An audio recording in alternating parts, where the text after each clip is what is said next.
में आयुर्वेद पे कितने ग्रंथ आए, वो कितने गिना सकते हैं आप? वो क्यों नहीं आ रहे?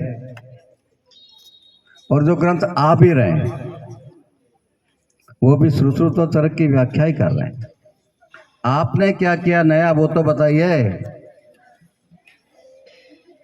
क्योंकि हम नहीं बता पा रहे क्योंकि हम नया करते भी कम है। बहुत कम लोग हैं, कई लोग करते हैं, बहुत कम लोग करते हैं। हम नया प्रयोग क्यों नहीं कर रहे हैं? हम आधुनिक विज्ञान के साथ, आधुनिक तकनीक के साथ मिलकर क्यों नहीं बढ़ पा रहे? एलोपैथी के डॉक्टर भी ऐसे बुखार देखते थे पहले। थर्मामीटर कहाँ से आया? आसमान से टपका क्या? ये स्टेथोस्कोप जो आप गले में डाल के बैठे हो वो कहाँ से आया?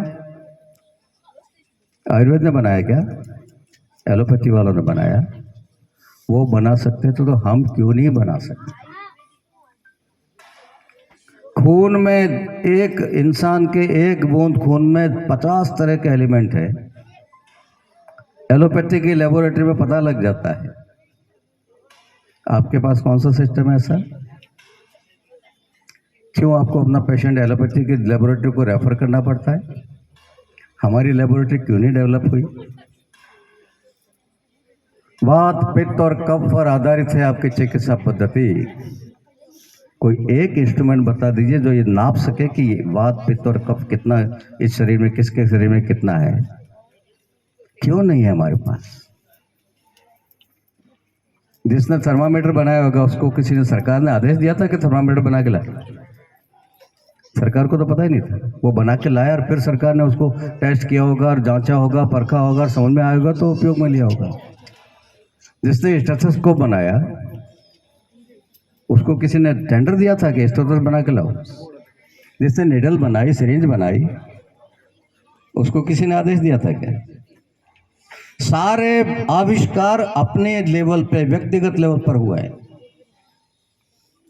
बड़े से बड़े आविष्कार से लेकर छोटे छोटे आविष्कार तक, एक सिंपल निडल और सिरिंज से लेकर और बड़े से बड़े जो हार्ट डायलिसिस मशीन हो जाए, चाहे हार्ट के संबंधित कोई बड़ी से बड़ी मशीन हो जाए, वो सारे आविष्कार व्यक्तिगत स्तर पर हुए हैं। सरकारों ने उसको बाद में मान्यता दिया, सिस्टम ने उसको बाद में मान्यता दी है। समाज ने उनको बाद में सम्मानित किया होगा, मिले होंगे उनको पद्मश्री, पद्म विभूषण या ऑस्कर अवार्ड या जो भी मिला होगा। लेकिन प्रयोग व्यक्तिगत स्तर पर, आविष्कार व्यक्तिगत स्तर पर हम क्यों नहीं कर रहे? आयुर्वेद विभाग का एक सर्कुलर बता दीजिए जिसमें लिखा है कि नया आविष्कार करना मना है। कोई आदेश बता दीजिए जिसमें लिखा हो कि नया प्रयोग करना मना है।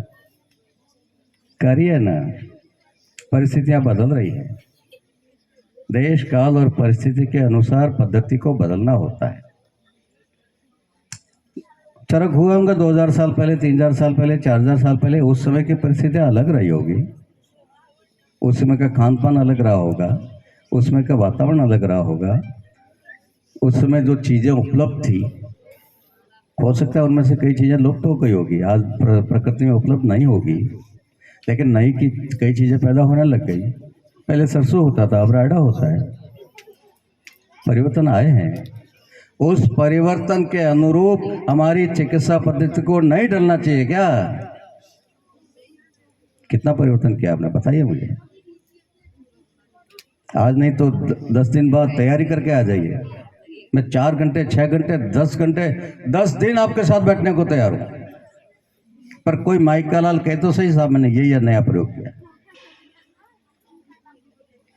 ऐसा भी नहीं कि नहीं किया है, लेकिन जिसने किया है, जिसने भी किया है, 90% लोगों ने आगे किसी को नहीं बताया।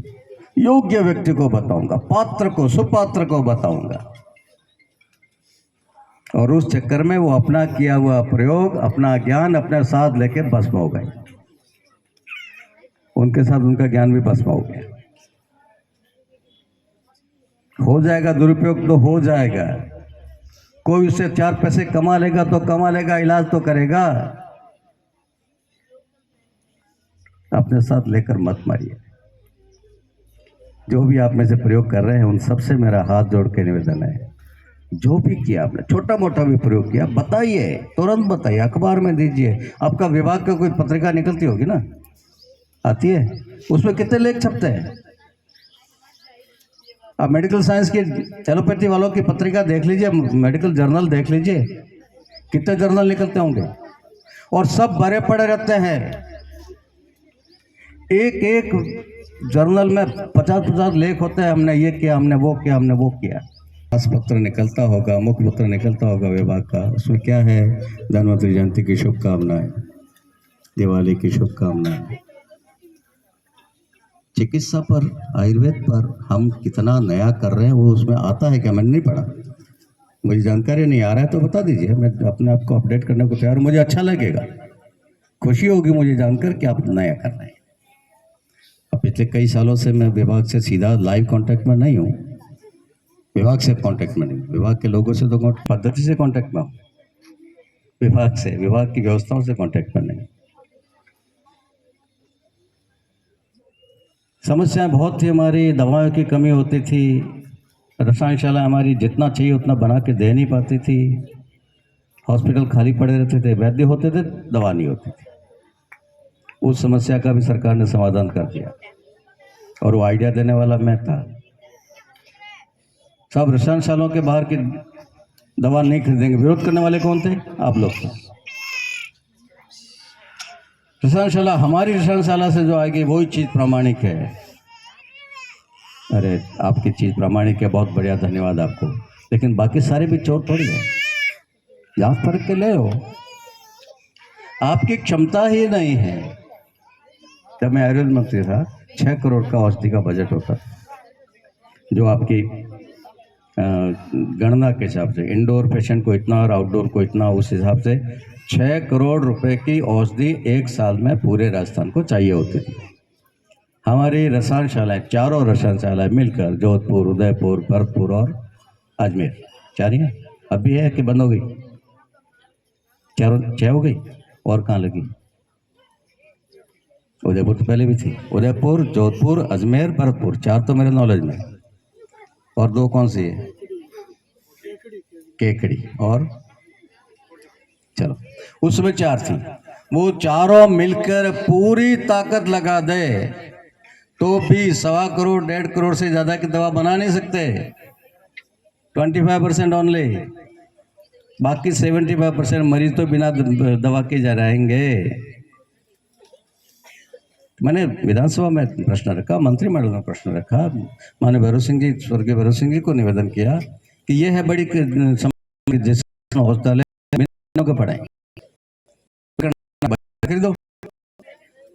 तो विरोध कम, हम लोगों ने विरोध ज्यादा, गुणवत्ता आ जाएगी।